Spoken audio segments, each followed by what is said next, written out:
Pastor Nathaniel Blackwell had always been a respected figure in the small town of Glenwood. He was tall and commanding, with deep blue eyes that seemed to see straight through to your soul. His presence at the pulpit was magnetic. People flocked to his sermons, drawn to his calm voice and insightful words. They admired his ability to speak directly to their hearts, making them feel seen and understood. He was the kind of man who could make you believe that anything was possible with enough faith.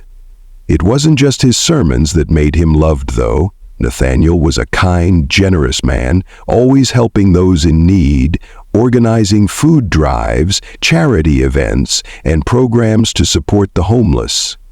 He had a special knack for connecting with people from all walks of life, and it wasn't long before he became the centerpiece of the community. His wife Eleanor was the perfect complement to Nathaniel's public image. She was graceful and poised, a woman whose kindness matched her husband's.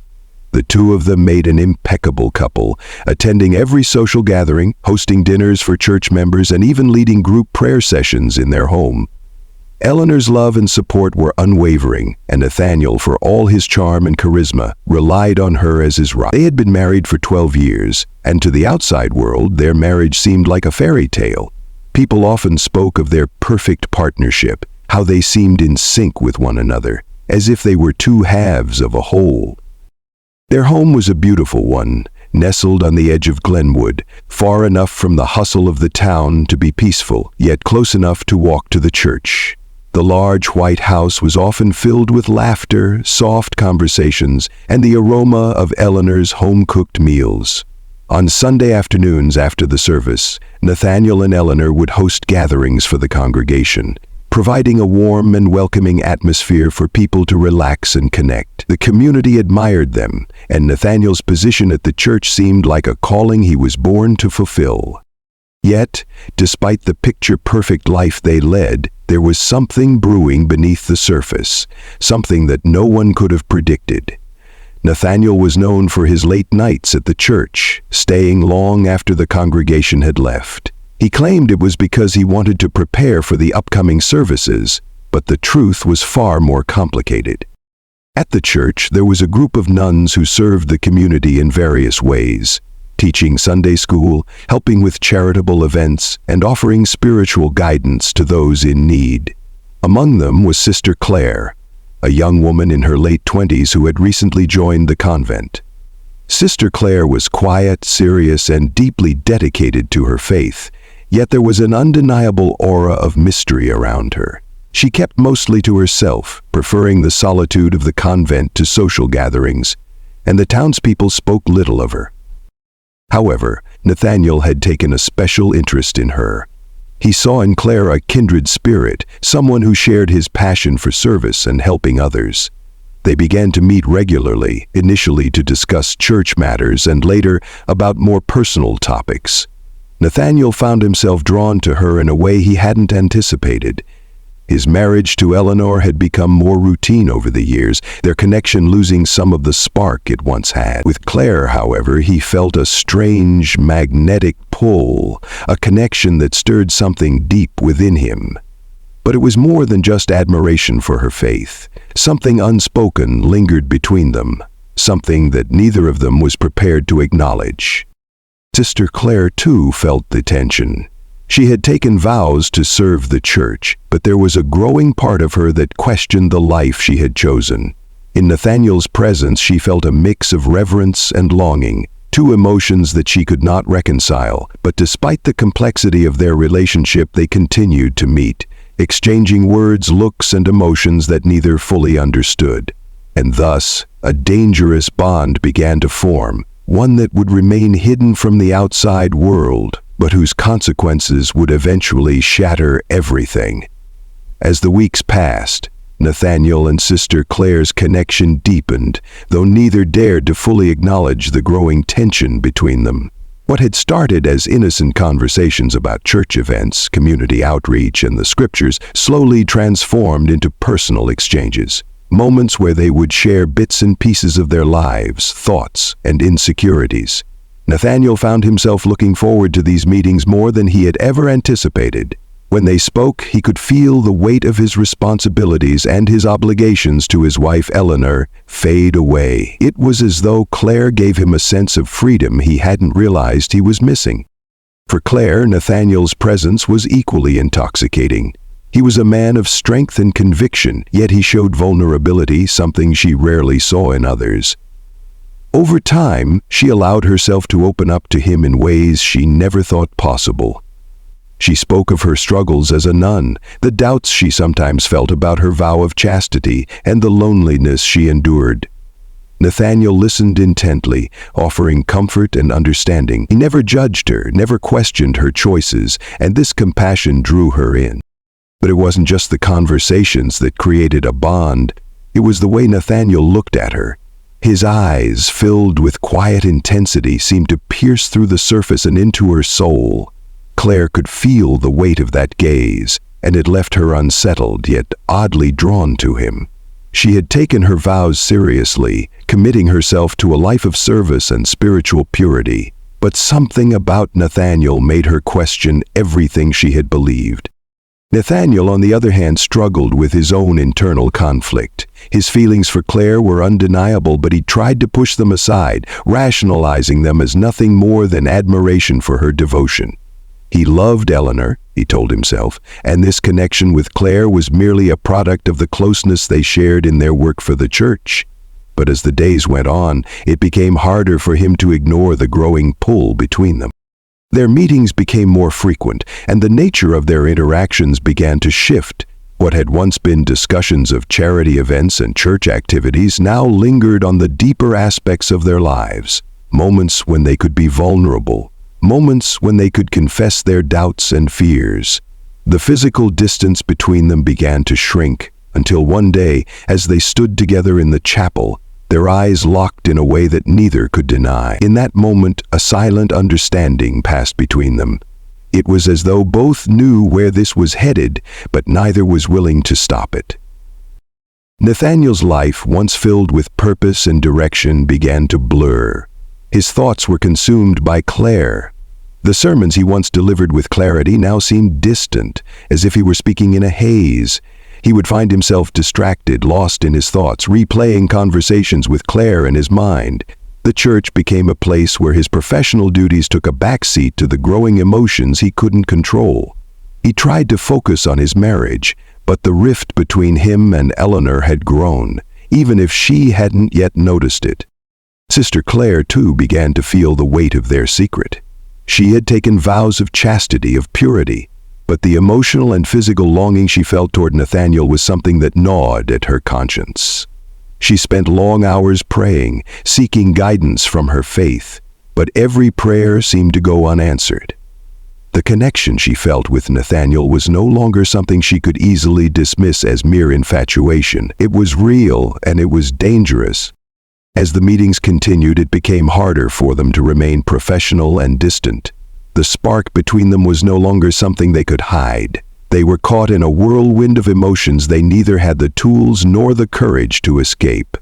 What had started as a shared devotion to the church had morphed into something far more dangerous, something that would ultimately shake the foundation of everything they had worked for.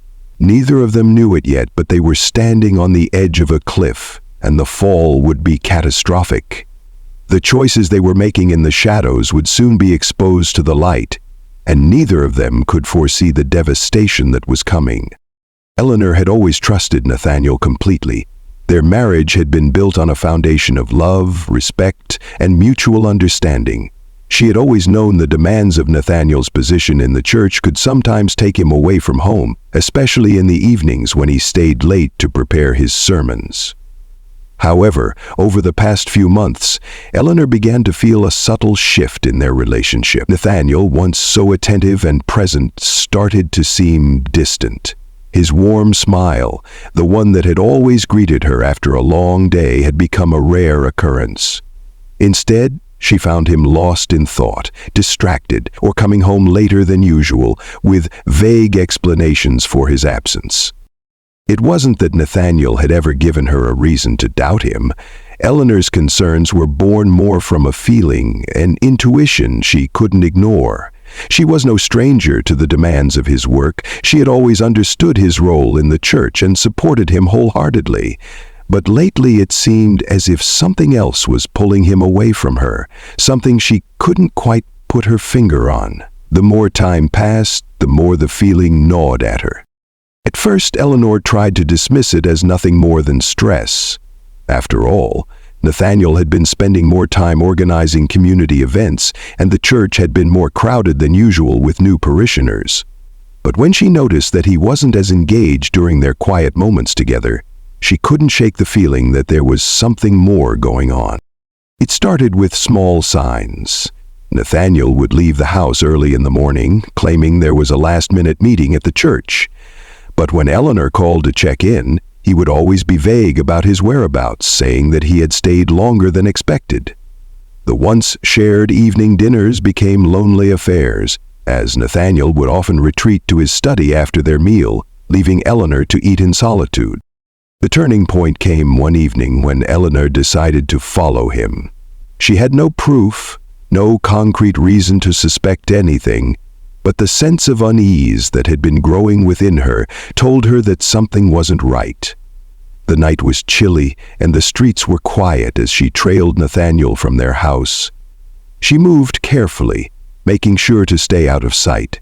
When Nathaniel entered the church, she continued to wait outside, unsure of what she was looking for, but certain that she needed to know more. Hours passed, and Eleanor's patience began to wane. It wasn't like Nathaniel to stay out so late, especially without informing her. Just as she was about to give up and head home, the church door creaked open. Nathaniel emerged, his movements hurried, and he glanced around quickly before walking down the steps and disappearing into the darkness. Eleanor's heart raced. She stood there frozen in place, not knowing what to do next. It wasn't until she looked closer at the church's shadowed entrance that she saw a figure step into view. A woman, cloaked in a nun's habit. Eleanor's pulse quickened. She recognized the figure immediately as Sister Claire. The sight of them together at such a late hour filled Eleanor with an inexplicable sense of dread. She didn't know why, but her instinct screamed at her that something was terribly wrong.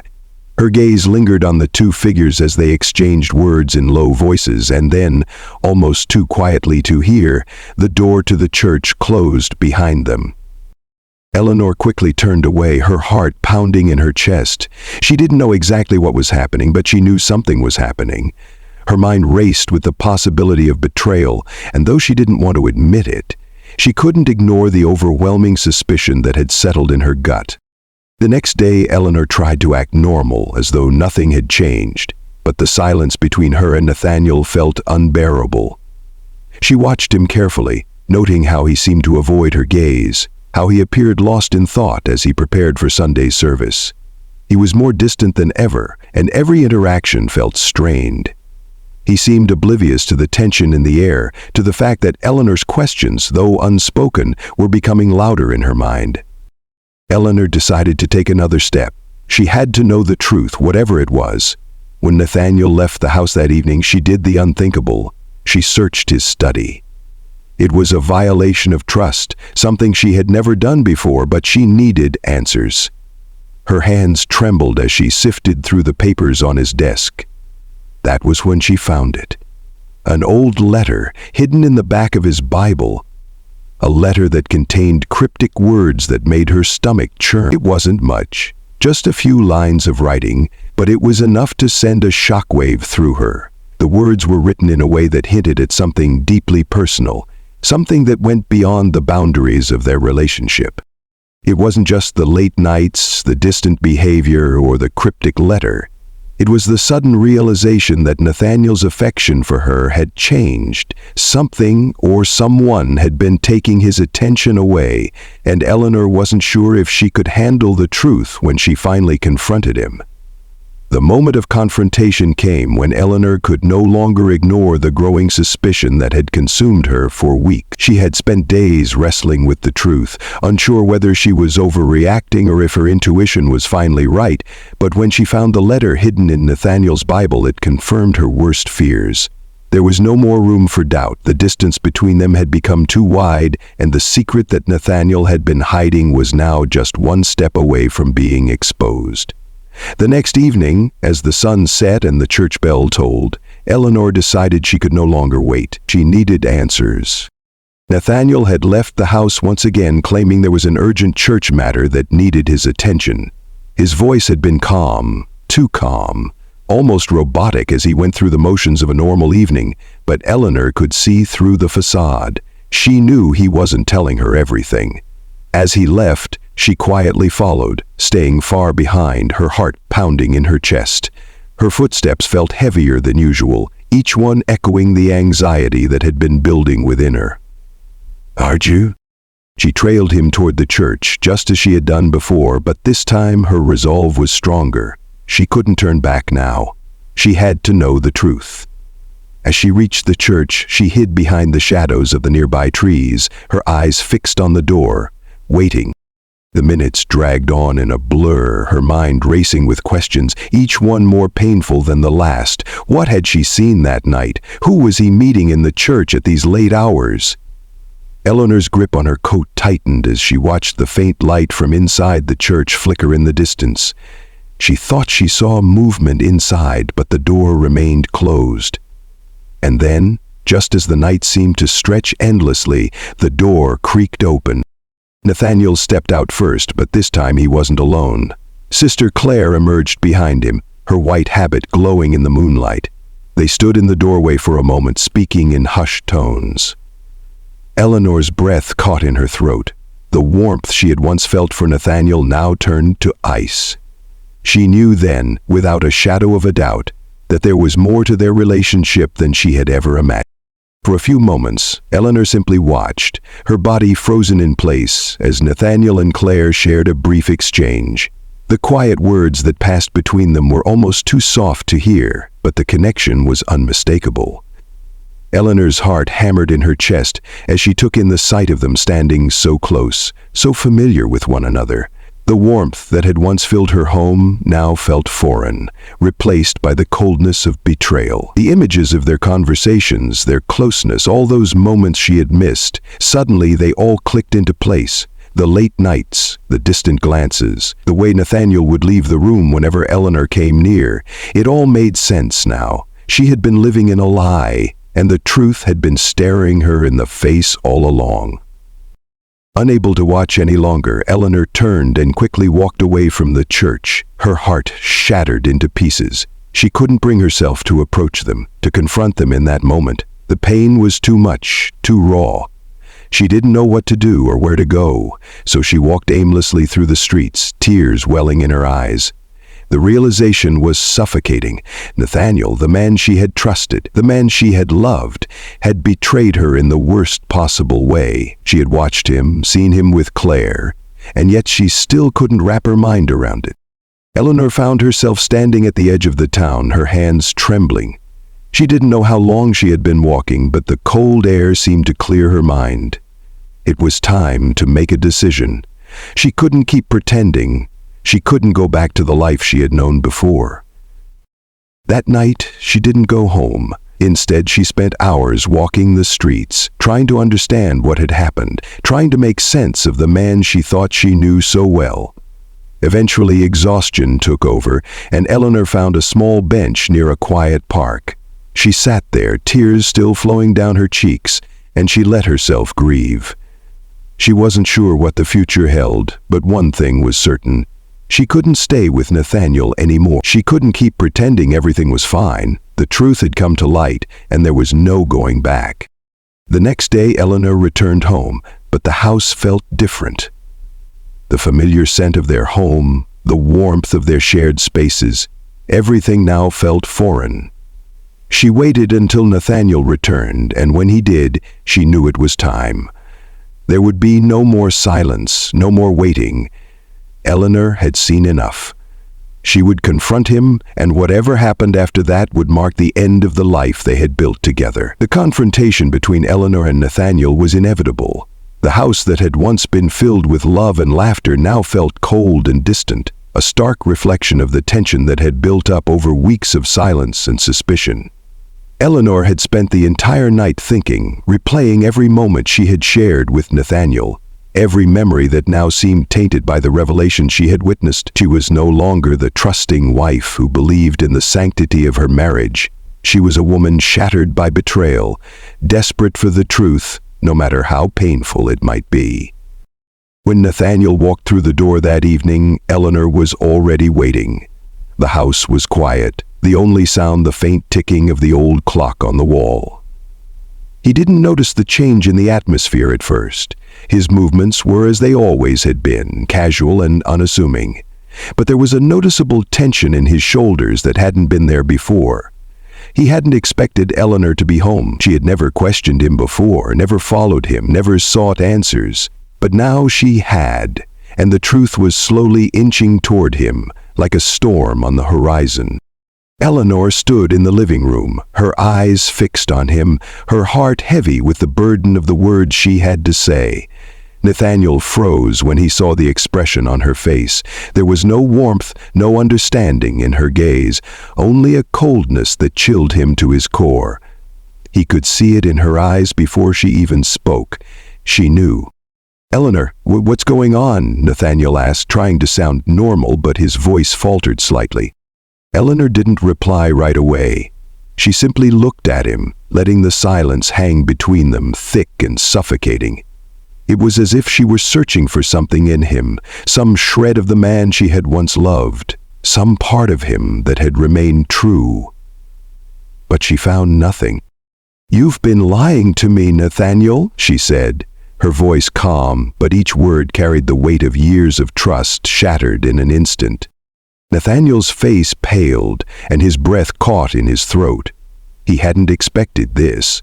He had thought, maybe hoped, that Eleanor's suspicions were just that, suspicions. But the look on her face told him everything. She knew, and he couldn't deny it any longer. "Eleanor, I don't know what you're talking about," he stammered, but his words felt hollow even to him. The guilt was written all over him, in the way he avoided her gaze, in the way his hands trembled. "Don't lie to me." Eleanor's voice cracked, her composure slipping. "I saw you. I saw you with her." Her words cut through the air like a blade. Nathaniel's stomach turned as he heard the words he had feared most. Sister Claire. He had thought he could keep his affair hidden, but now it was all laid bare. He opened his mouth to speak, but the words caught in his throat. What could he say? How could he justify what he had done? "Eleanor, I never meant for this to happen," he finally said, his voice trembling. "It's not what you think." But Eleanor shook her head, her eyes brimming with unshed tears. "Not what I think. Nathaniel, I saw you. I saw the way you looked at her, the way she looked at you. Don't lie to me and say this isn't what it seems." Nathaniel's heart ached, but he knew he had no one to blame but himself. He had crossed a line, and now there was no going back. The life they had built, the trust they had shared, was irreparably broken. He had chosen Sister Claire over everything he had worked for, over his vows, his marriage, and the woman who had stood by him through it all. "I'm sorry, Eleanor," he whispered, his voice full of regret. But it was too late. The damage had been done. For a moment, Eleanor simply stood there, looking at the man she had once adored, but who now felt like a stranger. She had spent so many years standing by him, supporting him, and believing in the man he appeared to be. But now she realized that she had been blinded by her love for him, unable to see the cracks that had formed in their marriage long before she had discovered the affair. "You're sorry," she repeated, her voice barely a whisper. "What does that even mean, Nathaniel? You're sorry for what you've done? Sorry for breaking my heart? Sorry for betraying me with someone else in my own church?" Nathaniel opened his mouth to respond, but no words came out. What could he say? How could he fix what he had broken? The silence between them stretched on, each second heavier than the last. Eleanor wiped the tears from her face, her shoulders shaking as she took a step back. "I can't do this anymore. I can't be married to a man who would do this to me. To us. The finality of her words hung in the air like a death sentence. Nathaniel stood motionless, as though the weight of her decision had knocked the breath out of him. "I'm leaving, Nathaniel," Eleanor said, her voice steady, though her heart was breaking. "You don't get to make this right. You've already made your choice, and I'm not part of it." As she turned to leave, Nathaniel's world crumbled. The love he had once taken for granted, the life he had once known, was slipping through his fingers, and it was too late to save either. The days that followed were a blur for Nathaniel. The weight of his choices bore down on him relentlessly, as though the very walls of the church, the place that had once been his sanctuary, now closed in on him. He tried to reach out to Eleanor, tried to explain, but she wouldn't answer his calls, wouldn't even look at him when he stood at the door begging for a chance to talk. She had made her decision, and there was nothing he could do to undo the destruction he had caused. The church, too, seemed to sense his inner turmoil. His sermons lost their fire, his words hollow, no longer reaching the hearts of his congregation. The parishioners whispered when he passed by, their eyes filled with pity or judgment, though none dared to approach him directly. He had become a man trapped in his own guilt, a man whose actions had alienated him from everything he had once held dear. Sister Claire, the woman who had unknowingly played such a central role in his downfall, vanished as well. Nathaniel learned through vague rumors that she had been reassigned to another convent far away. The church had acted swiftly, not willing to risk any further scandal, but for Nathaniel, it felt like another loss. In the quiet of his now empty home, Nathaniel would often find himself sitting in the same chair where he had shared countless evenings with Eleanor, now just a memory of the life they once had. He thought about the love he had betrayed, the trust he had broken, and wondered if there was any chance of redemption for him. But Eleanor was gone, and so too was the life he had known. Nathaniel stood alone, haunted by the ghosts of his past choices, knowing that some wounds, once inflicted, could never fully heal. The love he had taken for granted had slipped away, and there was no going back.